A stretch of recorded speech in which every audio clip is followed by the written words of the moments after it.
myself, but I'm Marty Achatz, the well, people who are watching the video will probably need to know this. I'm Marty Achatz, the adult programming coordinator for Peter White Public Library. And it's my pleasure to welcome you to this month's Authors Reading Virtually. And I want to thank the Friends of Peter White Public Library.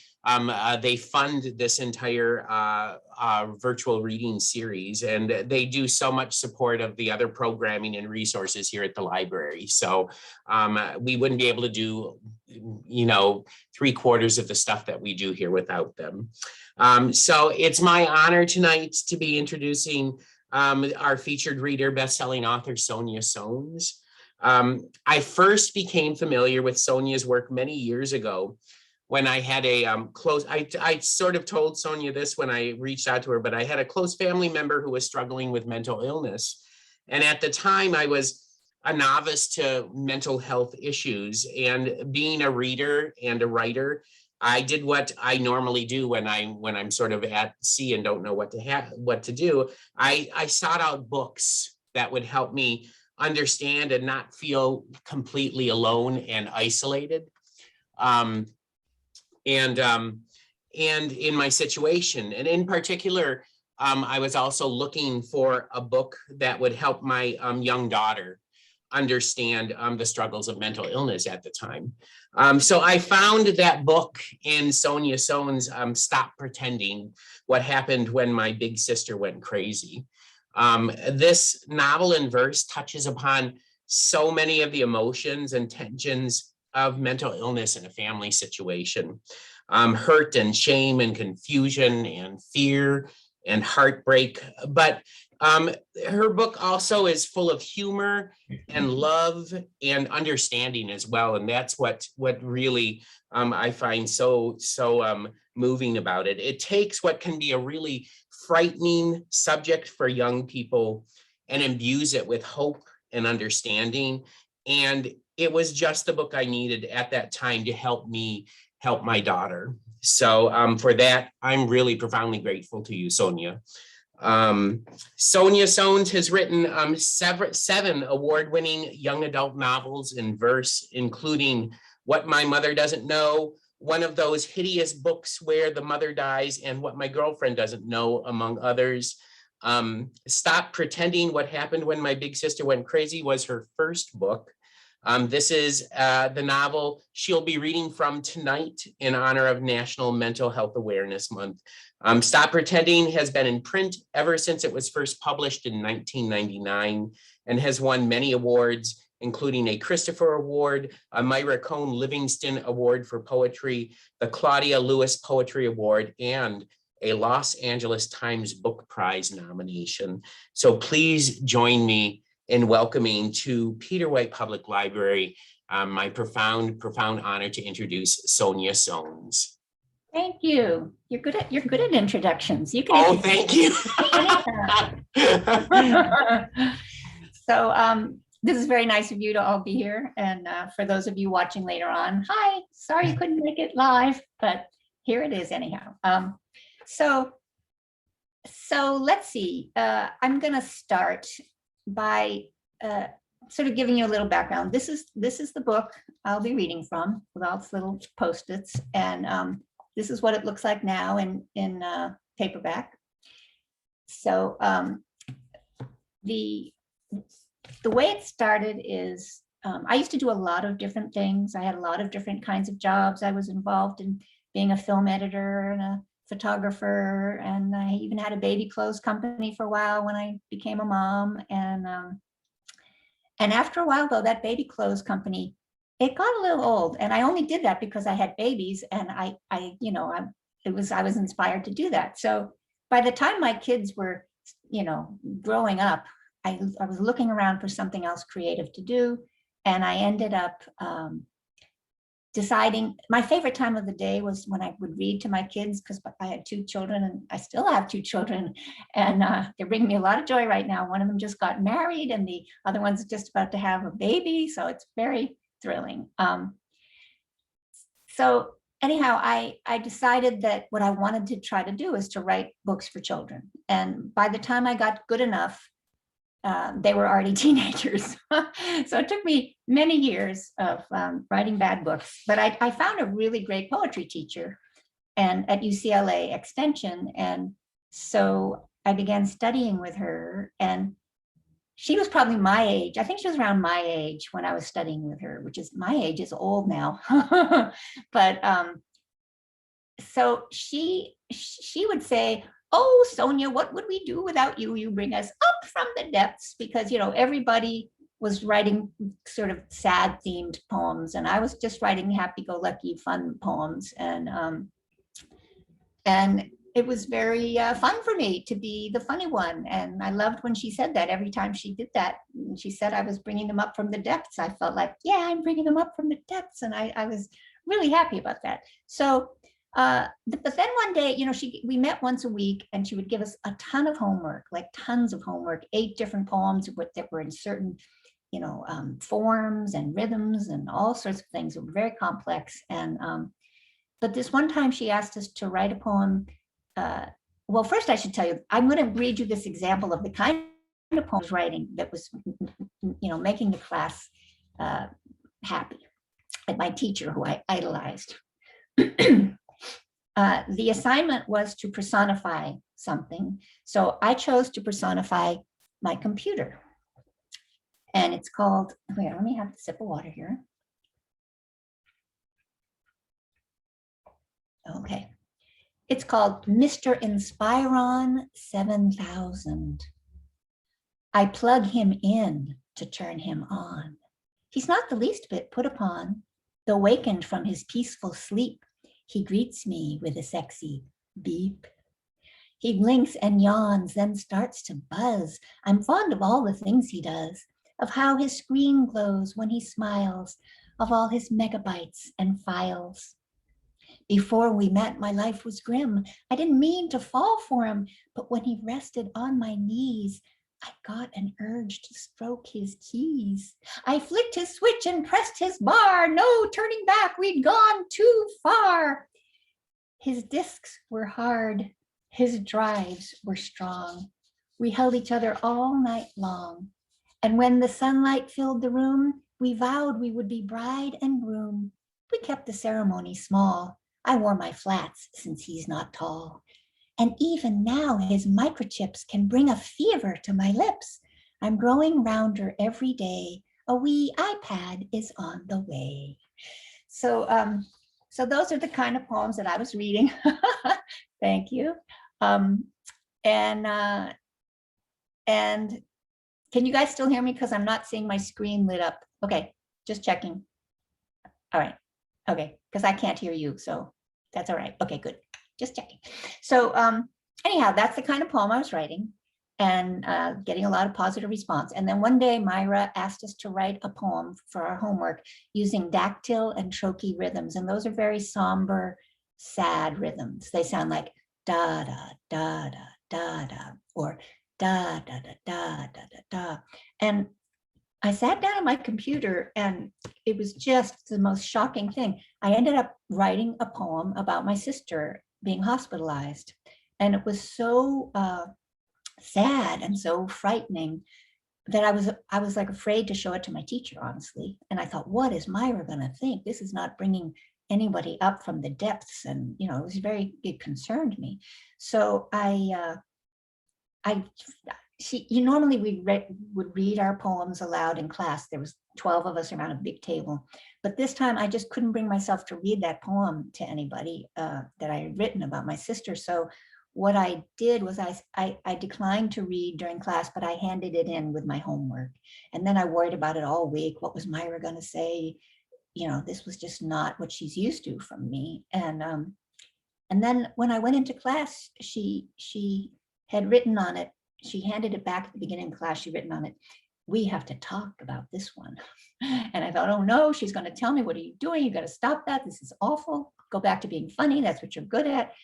And instead, she took me aside after class and changed my life by suggesting that if I could bring myself to do it, I should write more poems about my sister, because she said that anybody who had anyone in their family who was throwing the whole rest of the family off kilter, even if it wasn't somebody who had mental illness. It might be somebody who had AIDS and people didn't want to talk about it, or maybe they had a grandparent with dementia and they could no longer, it was like they had become a different person, or maybe they had an alcoholic in their life and couldn't when the person was drunk, it was like they were changed. And so she thought that anybody who had any kind of person like that in their lives would be able to benefit from poems like these. So I honestly didn't really want to think about it because it's a very hard time in my life, but I decided I would try because I loved my teacher so much and I wanted to please her, and I liked the idea of helping people with my writing. So I started, she always gave a ton of homework, but for one poem a week, I would try to write about my sister. And then I would warn the class before I would read it aloud, and I'd say, here comes another one of those maudlin poems, and brace yourselves. And at first I was so used to getting a laugh that when I got silence at the end of a poem, I felt like that nobody liked it. But then when I would look around the room, I would see that somebody might be crying, or, and I realized what a beautiful feeling it was to move somebody to tears. And so, yes. I can't hear you. I think she's trying to unmute. Oh. Oh. Lynette, are you trying to make a comment? Maybe she just needed to step away or something. Oh, all righty.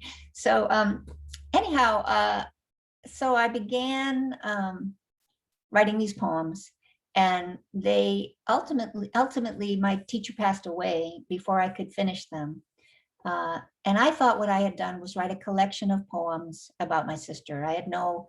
It wasn't a novel in my mind. It was just a collection of poems. And then what happened is it was a miraculous thing where I met an agent at a conference of the Society of Children's Book Writers and Illustrators. And within 2 days, he had a bidding war going between two different publishers. It was like this miracle happened. And when I got this great editor, Alex Reed at HarperCollins, she was so nurturing and so lovely. She read through the 50 poems and she said, well, this poem made me wonder what happened. Did your sister share a bedroom with you? And did your sister ever meet your boyfriend? And all kinds of questions. And I was so thrilled that the book was going to be published that I just in 2 more months I wrote 50 more poems, and it turned it into a novel because she had helped me to flesh it out. So I hadn't really set out to do that, but that's what she wanted. So she was able to lead me in that direction. So I can start reading some of the book now to you. I'll start at the very beginning, and I should keep on track with time. So the clock's going to be right here on my computer. All right, so I'll just read for a while. So it begins with, and I'll read you you can see like the way it's written. It's got a title at the top of every page and then a poem. Some of them are longer than this though. My whole family. I can remember what things were like before she got sick. My whole family climbed into the big hammock on the moon-dappled beach, wove ourselves together, and swayed as one. My sister's Christmas Eve breakdown. One day she was my big sister, so normal and well-behaved.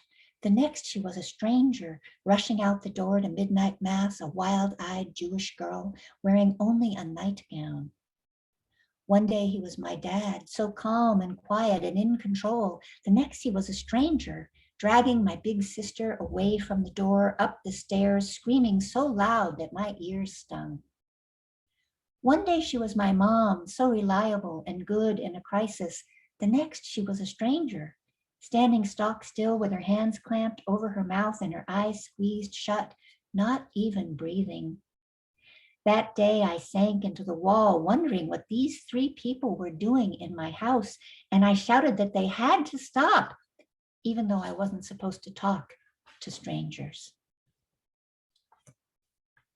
And then the next poem is the one that I wrote that changed everything that my teacher assigned. And it's called Hospitalized. And you can hear those rhythms, those dactyl and trochee somber rhythms. Sisters in the psycho ward, and when I visit, I glance toward the other patients' twisted faces, quaking fingers, frightened eyes, wishing I could somehow break her out of here. Then sister starts to scream at mother, telling her how much she hates her, begging her to stop the voices chattering inside her skull. I'm feeling sick. The air's too thick. Suddenly I'm running, stumbling, sister's demons chasing after, leering, laughing right behind me, lurching at my heels. Remind me, I could have been the one. Run, sister, run. Questions. When my friends ask where she is, I tell them she's in the hospital. When they ask why, I shrug and say she's sick. When they ask what kind of sick, my cheeks flame up and I change the subject. Now this poem, it's called What It's Like. One of the ways I was able to recall with such clarity how my sister was when she was in the hospital was that I felt so awful when I left the hospital. I felt like I'd been filled to the brim with all this scary, sad, awful stuff. And the only way to get it out was to write in my journal. So I would write in my journal a description of my visit with my sister. And I still had those journals. So I was able to look back at them, and it was very helpful to me. And so this is, a lot of these details are directly from an actual visit that I had with my sister. So it's called What It's Like. When I arrive, she's on all fours, rocking back and forth, wearing a blouse over her nightgown. Leaping up, she pulls the curtains open to show me her view. Staring past the bars on her window, she shudders and yanks the curtains shut. Whipping around, she points to her mirror, shrouded with a sheet. I had to, Cookie, she says with a quick laugh. I didn't look like me. Then she freezes with hands outstretched like rabbits freeze when danger's near, and all at once she throws herself into a chair. She says this chair controls the room and all her thoughts, and all mine too. I don't know what to say. She catches me checking my watch and glares at me, hissing, "Don't run away so fast." But I stand up, and when we hug goodbye, neither of us wants to let go. I wonder, does the man who wanders the neighborhood wearing 3 heavy overcoats in the swelter of the summer have a little sister who lies awake at night wondering where he is? And this poem, it's called Midnight Swing. When I wrote it, I tried to mimic the rhythm of being on a swing. And maybe you can feel that rhythm. When I can't fall asleep, I sneak out to the yard and climb onto the swing that's attached to a branch of the sweet-scented pine. As I glide through the night and I hang back my head, I see stars and a moon that's following me through the evergreen trees. And I fly on my swing through the midnight ice cold as the swirling white clouds of my own frozen breath brush my tingling cheeks. And my nightgown wafts up and my hair billows out as I float through the air, and there's only the sound of the dark whooshing past. And my thoughts drift to you on a day long ago when my legs were too short, so you helped me climb up and you taught me to pump. In the morning, there's this golden moment when the sun licks through the gauze fluttering at my window, warming my eyelids to opening. This golden moment when I'm not yet awake enough to remember that there are things I would rather forget. So, I'm skipping a lot of poems as I go. And the way this book goes is it starts out here and immediate, if you could see it like a graph of it, it starts out and it goes worse and worse and worse and worse and worse and worse and bottoms out. And then towards the end, things start to get better. And that's one thing Myra always said, was that you leave your readers with a feeling of hope. And I really took that in and made it my own I've always tried to do that with all my books. So she had I talk about her, my nickname was Cookie as a kid. It is me I'm talking about, but this is based on what happened. It's not every single thing in this book happened word for word or even scene for scene. I mean, the one about the Christmas Eve breakdown, that was a total, recreation of what I experienced, but there are other things that I sort of filled in when the teacher asked all those questions, and some of them were that all the feelings are true, but not necessarily all the things that happened. That's the only way I can describe. This one's called Wandering Through the Halls at School. Would he smile at me in quite that way if he knew my sister was insane? Or would he look at me like I was weird? I wonder if she'd be as nice if she found out that Sis had flipped. Would she still be willing to be my friend, or would she drop me faster than the speed of light? If I told them that my sister's nuts, they might act sympathetic, but behind my back, would everyone laugh? If I let them all know, would they go? And the time of my life that I'm writing about here is age 13, which is such a tricky time anyway. And my sister was 19. And so it was really rough. And so this one's called Instead of Studying During Study Hall. I'm thinking about when I was 5, when my sister tried to convince me that I was adopted. She pointed out that no one else in our family had green eyes. No one else had such big ears or such wavy brown hair and olive skin. She said I must be part Italian and started calling me Cuccaccini. At the time, my parents had to show me my birth certificate just to get me to stop bawling. But now, after all these years, I finally figured it out. My sister is the one who was adopted. My parents just kept it a secret, that's all. She's not a thing like the rest of us. She's not my real sister. I don't have any of the same genes as her. Not one single same gene, not one single insane gene.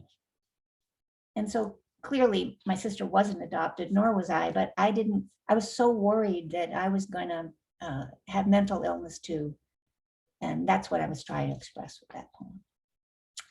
At lunch, everybody's sitting around telling jokes. I haven't giggled this much in ages. Then Kate says, okay, I've got one. Which path does the mental patient take to get through the forest? And they all ask, which path? And Kate says, the psychopath. And everyone bursts out laughing, except me.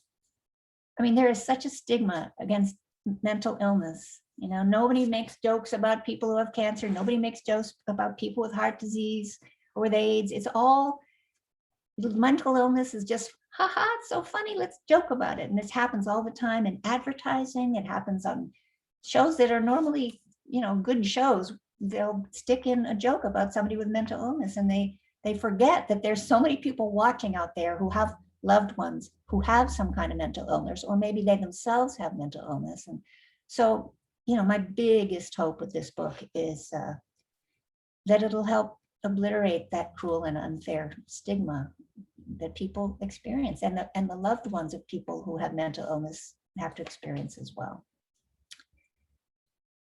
This one's called What Would Happen If. Walking home from school with Molly and Kate, listening to them chatter about the C- Molly got in math, and about how her parents are going to kill her when they find out, and about how Kate simply can't decide whether to wear her pink dress or her black dress to the dance with Tim this Friday.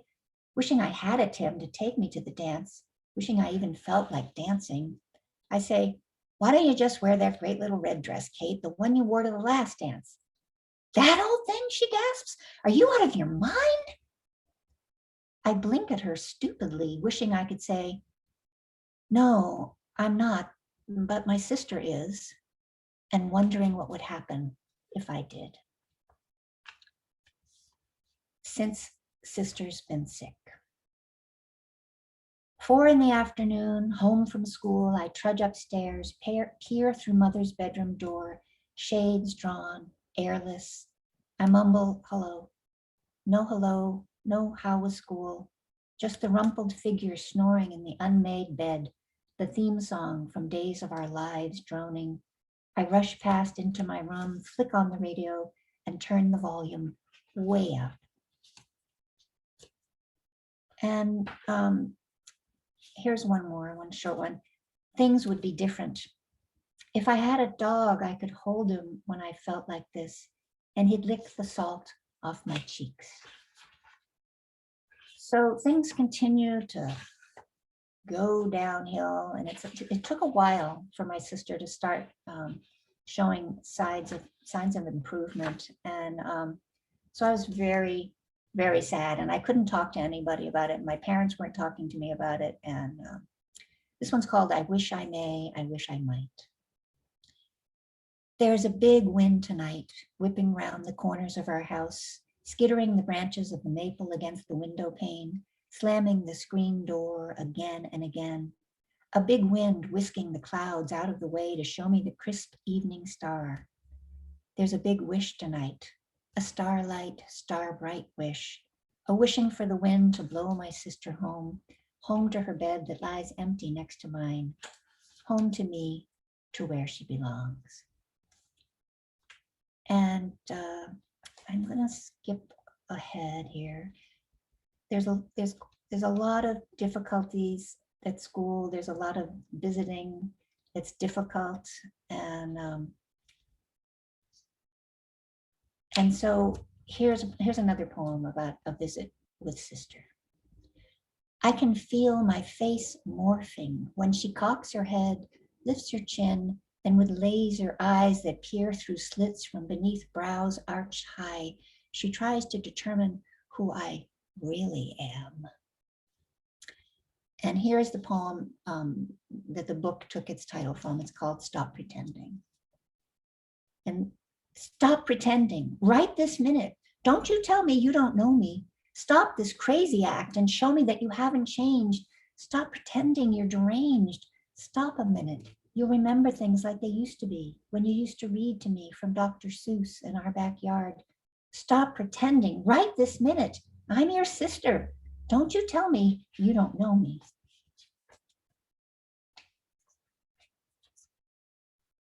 It's very hard to love someone with mental illness. Very hard for them and hard for the whole family and everyone involved. It's been forever. Ready or not, here I come. I'm so tired of this dumb game of hide and seek. Ollie, ollie, oxen free, show yourself. You're scaring me. Come out, wherever you are. You've taken this thing way too far. The you I remember. I blink, and there you suddenly are, inhabiting your eyes again, shining your warmest big sisterly gaze on me, then slipping away before we even have a chance to.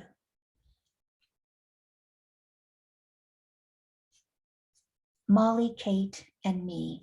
And in the book, what I've done is I've separated myself out, Molly, Kate, and me. So sometimes the visuals of the poem can help with the meaning of the poem. Last Thursday, I finally got up the courage to tell Molly and Kate about my sister.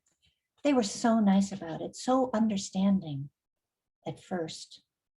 But now they ignore me, and every morning when I walk to school, I can see them up ahead, shoulder to cold shoulder, freezing me out.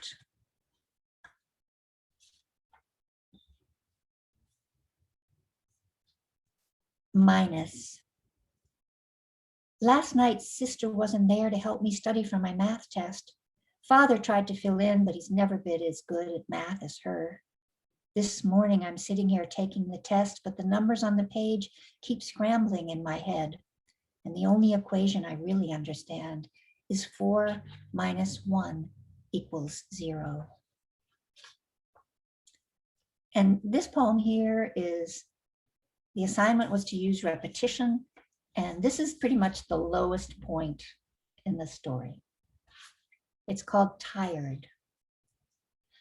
I'm tired of having a crazy sister. I'm tired of being the sister of a crazy person. I'm tired of visiting her in the hospital and of all those zombies wandering the corridors, mumbling gibberish. I'm tired of this lump in my throat and this ache in my chest and these knots that gnaw at my stomach. I'm tired of having nobody to talk to. I'm tired of walking to school alone and of walking home from school alone and of crying till my eyes look like I've walked into a door. I'm tired of my parents fighting so loud that the whole block trembles, and then of the awful silence. I'm tired of not knowing when my sister will get well or if she ever will be well again. I'm tired of not having fun and of not getting any of the attention and of things not being like they used to be and of things being like they are and of father never hugging me and of mother always wanting me to rub her back. And I'm tired of rubbing her back. And I'm tired of listening to her weep through my bedroom wall at night and to father snoring right through it. I'm tired of trying to cheer her up and of trying to convince her that my sister doesn't really mean all those nasty things she says. I'm tired of not believing in God or in miracles or in angels or in fairies or fairy godmothers. I'm tired of being 13 and of not being 12 anymore and of wanting to help my sister and of not being able to help. But, you know, as grim as this part of the book is, she starts to find ways, you know, to bring herself up out of this terrible gloom. This one's called Bicycle Ride. I glide out onto the fresh paved road and pedal hard until the wind lifts my hair off my shoulders and a trap door at the back of my skull swings open, letting the gloom swirl out. And then at this point, you know, she talks to a guidance counselor. The guidance counselor says, well, maybe you're not happy, but maybe that's because you don't have any friends. You don't have any friends because you're not smiling and nobody wants to be around somebody who's sad. So why don't you put a smile on your face and see what happens? And I thought that was the most absurd, stupid thing that anyone could recommend. It sounded ridiculous, but I thought I was desperate. So I tried it and it actually worked. Like in real life, it actually worked. I started, you know, pretending to smile, and then after a while, I would be walking the corridor and somebody would smile, and I made a couple of friends, new friends who were just great, and I got to go to sleepover parties and live a regular life. And I even I got a camera, which really helped. I borrowed my teacher, actually, my art teacher, offered to loan me his camera.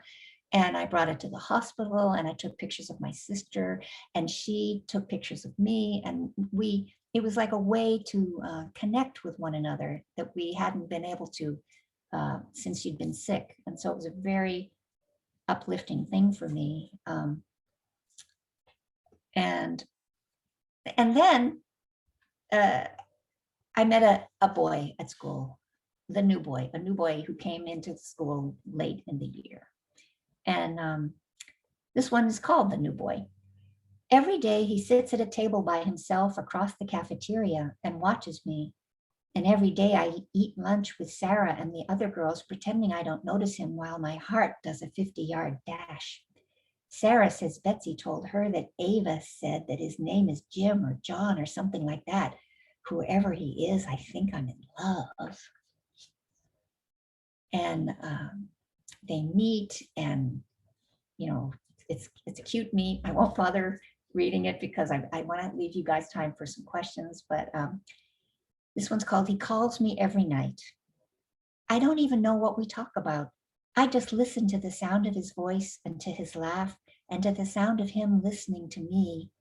And I bet he doesn't even know what we talk about either, but every night when the telephone rings, a bell goes off inside me too. Of course, that was when phones had bells instead of, you know, cell phones. There's no cell phones. This is an historic novel now.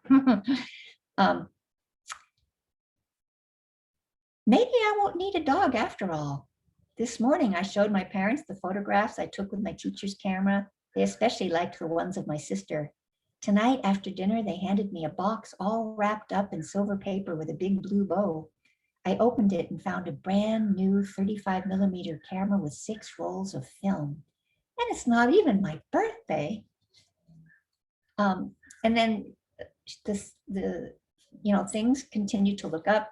This is a poem about her first date with this guy. Our eyes are glued to the screen, but our thoughts are glued to the spot where our elbows are touching.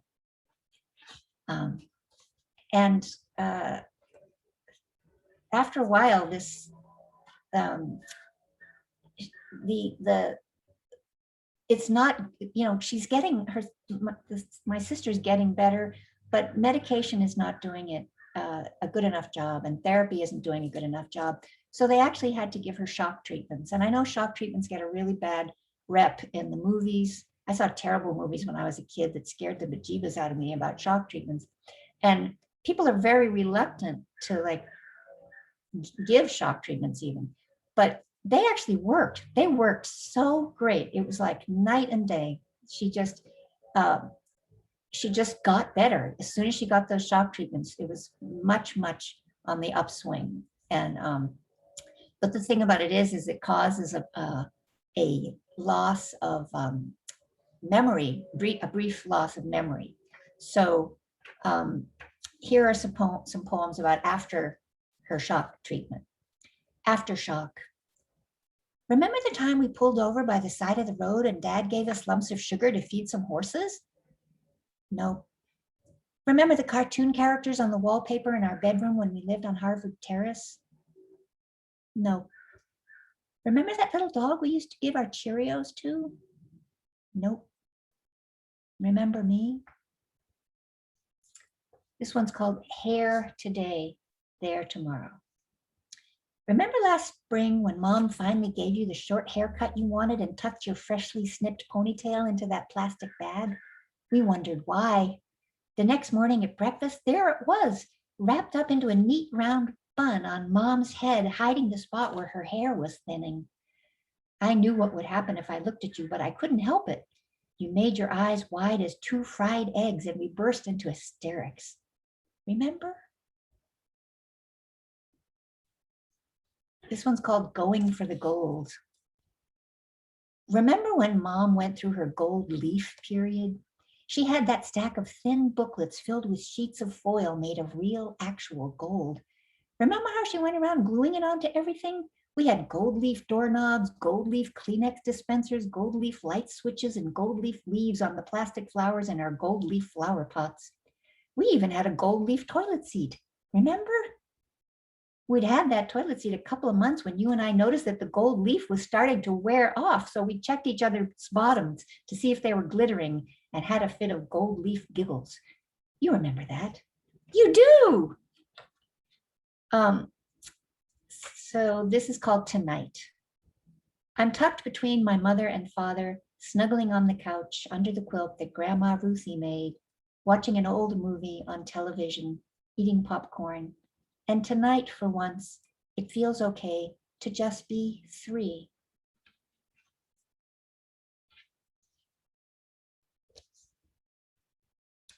Dr. Milton Silver.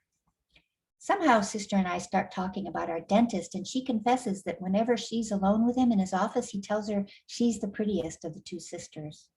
I gasp when I hear this and confess that whenever I'm alone with him in his office, he tells me I'm the prettiest of the 2 sisters. And then we start laughing and we can't stop and we clutch each other and laugh until visiting hour's over. And I think to myself that this moment was definitely worth all the drilling.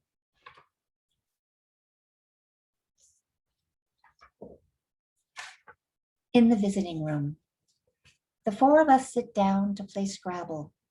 Father puts down hotel. Mother puts down tired. I put down when. It's my sister's turn. She fiddles with her letters on the little wooden rack, trying them first one way, then another for what seems like a long time. Finally, she smiles slyly and puts down spidozel. Spidozel, Father says. Spidozel, Mother says. What's that mean, I say. 50 extra points, that's what, Sister says. Father raises an eyebrow, then he winks at my sister and puts down hooky bop. Not bad, she says, not bad at all. Mother peers at her over the top of her reading glasses. Then she grins and puts down queeb. That's not a word, Sister says. It is now, Mother says. My sister gives her a high five. It's my turn. I look around the table at my whole family and put down better. And that's the last poem in the book. So, wow, I'm proud of myself. I timed it pretty close. That's pretty amazing. Yeah, you timed it perfectly. So, Oh, thank you. um, yeah. So if anybody who wants to um unmute and ask any questions that you might have. I mean, I have a few questions, but if anybody has specific questions, I'll give you a chance before I inundate Sonya with my questions. So, okay. I can start it out. All righty. Yeah. When you're how do you know when you're writing like a standalone poem as opposed to like beginning something that's going to be much longer, like a novel in verse? I mean, that's again, because as a poet, I've never had that experience where I realize that I'm writing like something that long. So Right. Well, that's a very good question. And I would say that with the first book, I thought I was just writing standalone poems. And even when I was working with the editor to sort of expand it into a novel, each poem pretty much stood as its own poem. Like you could read most of them out of context, and they would stand as their own poem. But with the second novel, I already knew that it was going to be a novel in verse. But I began, that one's called What My Girlfriend, it's called What My Mother Doesn't Know. And that one is actually one that I'm very proud to tell you has gotten me on the most frequently I'm on the list of like most frequently challenged authors of the 21st century. It's like, I'm just so, so happy about that. I'm disappointed it's not being banned right now so much. It is still, but not as much. And all these other people are getting banned. So I'm sort of small potatoes, but there were like four different years that it was in the top 10 most frequently challenged book. And I loved that because it gave me a chance to speak about why you shouldn't ban books to kids in schools and maybe reach them before some misguided adult said, oh, we've got to ban that, which, clearly, is such a terrible idea. If a parent wants their kid not to read the book, that's just totally fine. But if they want to try to get the entire city or the entire school or the entire school system to not let anybody read the book, that's just horrible. So anybody listening, think about that, how horrible it is. Don't let it happen. It's like going nuts right now. So many books are getting banned, and don't let the adults in your community interfere with your ability to learn about the world through books that you would, if those books are gone, you won't be able to learn about the world from them. And this is just a tragedy. So and you're speaking to like librarians and people who and relatives of people who work for the library. Exactly. So Lynette, did you have a question? I don't have a question. I am so glad you talked about the banning, having a banned book, because it's really come so much to the headlines lately. It is frightening, for one thing, because I don't want anyone to have their reading censored.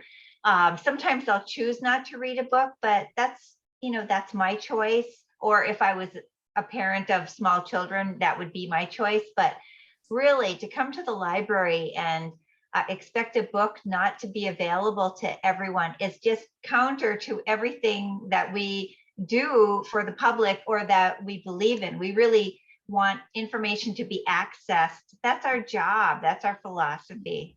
Yeah. And really, when you think about it, the natural progression of something like this is, well, this person over here thinks this book is inappropriate. I mean, there have been things like Sylvester and the Magic Pebble was banned because they called the police pigs. The person, and they didn't call the police pigs. Let me rephrase that. They were illustrated as being pigs. The whole book was full of animals. All the characters were animals, but people did not like that. And I guess the Bible's been banned. That book, Where the Wild Things Are, was banned because you could see the baby's little penis. And it's like, come on, it's just ridiculous. It's so ridiculous. So the point is, if one person thinks, Where the Wild Things Are should be banned, and another person thinks the Bible should be banned, and another person thinks Harry Potter should be banned, all of a sudden there's no books on the shelves for anybody. And that is where it would lead. And so we have to nip this thing in its rapidly growing weedy neck right now, because it's just springing up everywhere. It's terrible. So we all have to do our part. Yeah, absolutely. Yeah. Now I feel like you asked me a question ages ago that I didn't answer. Well, it was just about, writing a standalone poem versus Right. a novel in verse. Well, thank you. Yes. So back to that. I find that some of my books sort of pop out in one way and some pop out in another way. The second book was the same as Stop Pretending, in that they were standalone poems. And the way I can tell that it's working as standalone poems is when somebody comes to me to speak, whenever a new book comes out, and I'll look through the book for poems to read, and I can find poems that, even if you didn't read the whole story, would be amusing or interesting or thought-provoking. So, but some of my books, the poems are so interwoven, and it's a lot less poemy. Like I think of Stop Pretending and What My Mother Doesn't Know as very poemy. Mm-hmm. But some of the other books, they are written in verse, and they do have things like repetition and all kinds of things that poets use, and rhythm, but they aren't so standalone, and you might not understand what was happening if I picked up a poem in the middle. It's almost like I'd have to read 7 poems leading up to that poem that were all intertwined with the story to be able to figure it out.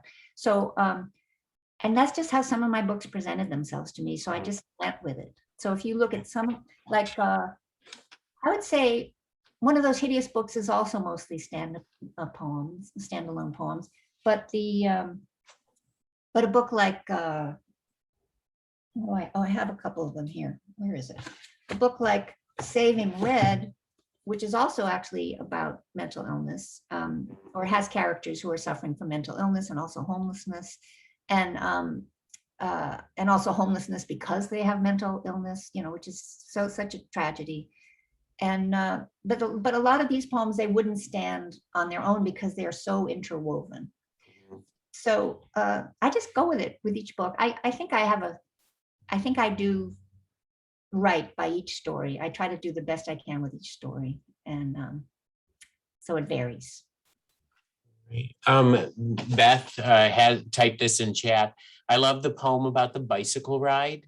That was her favorite one. And I love the way that you talked about your brain opening up and the sadness. Was that the phrase spilling out? She says she really loved that image.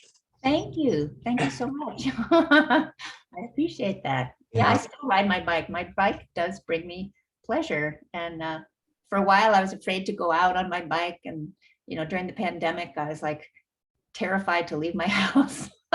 So now it's good to be out there back again riding. Yeah. I was one of the things that I was curious about, and I've been curious about it since I first read your book, is,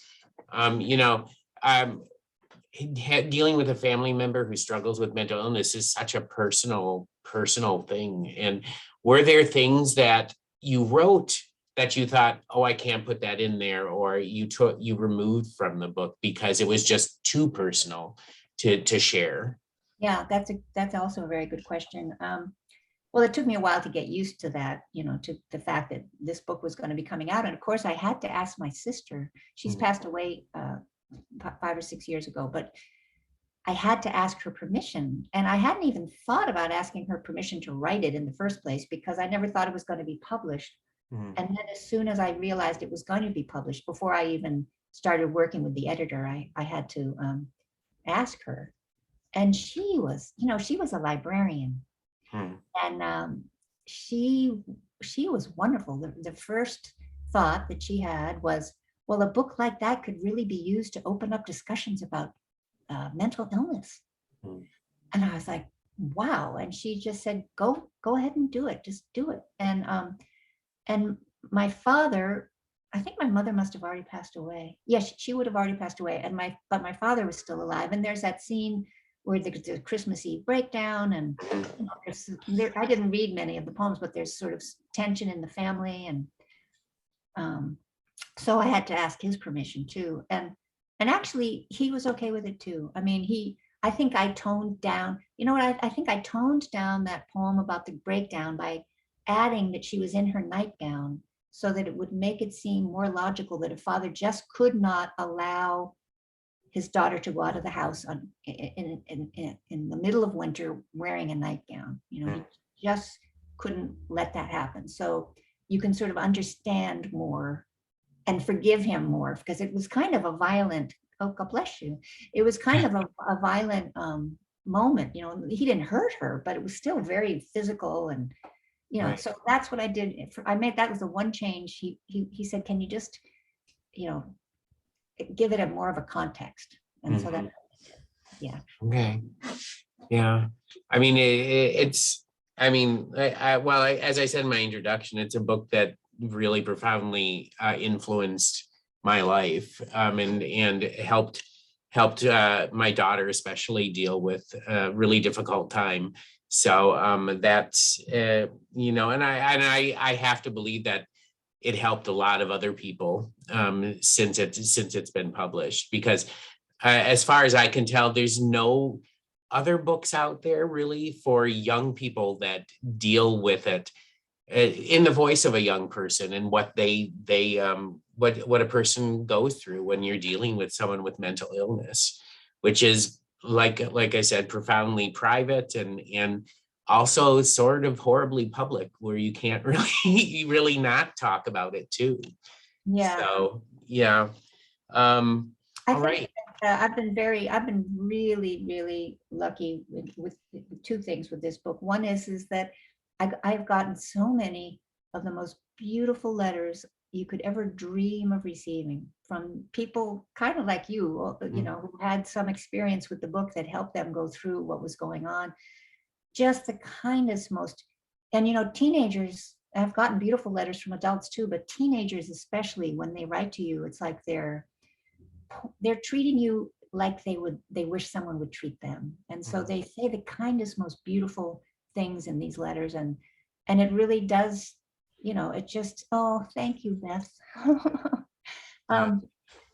It just really helped people, and it's still, I still get letters. I'm still always relieved when the book doesn't go out of print, because it's been in print so long, and I have to knock on some wood when I say that. And also the other big, huge perk for me was that I get tons of letters from kids who say, you know, I never read a book before in my life from cover to cover, and I read your book in 1 hour and 36 minutes. And, you know, and I get letters from parents and letters from librarians saying, if I can't find a way to make it, to get a person into reading, I give them one of your novels in verse. And it's like a magic key, because there's so few words on the page that it's not as intimidating. Some kids have real trouble focusing on the reading, and when they see when they see a page that has you know, like this many words on it, it doesn't feel so hard to get through a page. Right. And also the kinds of stories I write are the kind that are well served by novels in verse. You know, like I read some regular novels sometimes, and I think, wow, they just spent 2 pages describing that girl's outfit. Yeah, that's the poet. You always look for how to pare down to the essence of something. Yeah. Also, yeah, I have to say, also in terms of my life, words were used a lot to hurt me. You know, I had some pretty awful things said to me as a kid, from, you know, all coming at me from all kinds of different directions. And I think becoming a poet gave me that feeling like I was controlling the words. I instead of them just being able to pummel me, I was like, I got these words and I'm going to make them do what I want them to do. You know, so it was a very useful tool. So I recommend it to anybody who's suffering from anything, to just, you know, write some poems. Also, my teacher wrote a wonderful book about poetry that's still out there. You can find it, you know, used. It's called Poem Making. It's one word, poem making. It's great. I mean, it's written for kids, but I've given it to tons of adults, and it's just as helpful to them. It's brief and Mhm. to the point, and just explains everything. So, Yeah. and her name again is Myra Cone Livingston. Okay. One final comment from me. One of the things that I admire the most is the voice in your books, that you really authentically, for me, capture the voice of that 13-year-old girl going through that. I mean, and and I don't know, did you have to struggle to find that voice, or did it just come very naturally when you started writing those poems? It came very naturally. I think a lot of people, I don't know if they talk about it anymore, but they used to say, oh, that's your inner child. That's your inner child talking. But with me, I have like an inner teenager and she's like waiting in the wings, just trying to get a chance to talk. And so as soon as I let her out, she's like, and of course it was easier for me because I had teenagers in the house. And so it was reminding me of all my teenage experiences, and I was hearing their voices. And, she used to hate to have me pick her up after school with her friends because she knew that I was eavesdropping. And she was like, her friends would be like really quiet in the backseat because they didn't want to end up in my book, especially because the second book, What My Mother Doesn't Know, is more about girl stuff and stuff that happens to teenage girls, all the firsts that you go through. And they were just going through their firsts right when that was happening. So, but now, I'm pretty old now, and young adult authors are very young. You've probably noticed they're in their 30s and their 40s. They have all these fan conventions, and you have to be young and sparkly. I mean, I consider myself sparkly, but I no longer consider myself young, and I don't have teenagers in the house, and I'm about to have my first grandchild. So it's entirely possible that I will start writing for my grandchild and start writing books for younger people, because I think that's something I would like to do, and something I look forward to doing. Well, I just admire the voice. Well, I admire so much about what you do in your books, and I really appreciate the time you've given us tonight to share your work and talk about a really important issue, which is mental illness. Oh, they're telling us the library's closing in half an hour. You better get out of there. You don't want to be stuck. You're welcome, Beth. You're so welcome. Yeah, and your language and everything, and I mean all of your books. I think every teenager should read all your books, because they really do touch upon. Yeah, I mean, it's just. I mean, my daughter started with Stop Pretending, but I mean, she read all the other ones after that too. So yeah, you were one of her. You were one of her. I don't know, spirit animals through her childhood and into her adulthood. So that's lovely. That's lovely. Well, thank you all for coming tonight. Thank you again, Sonya, for taking your time and sharing your words and your everything that you've said about how important it is to really eliminate that stigma of mental illness. Yeah, it really is. So thank you for giving me the chance to delve back into my past. Thank you so much. And we'll see you all. We'll see you all at another event. And thank you again, Sonya. All right. Thank you so much. All right. Bye-bye. Bye-bye. Bye-bye. Bye.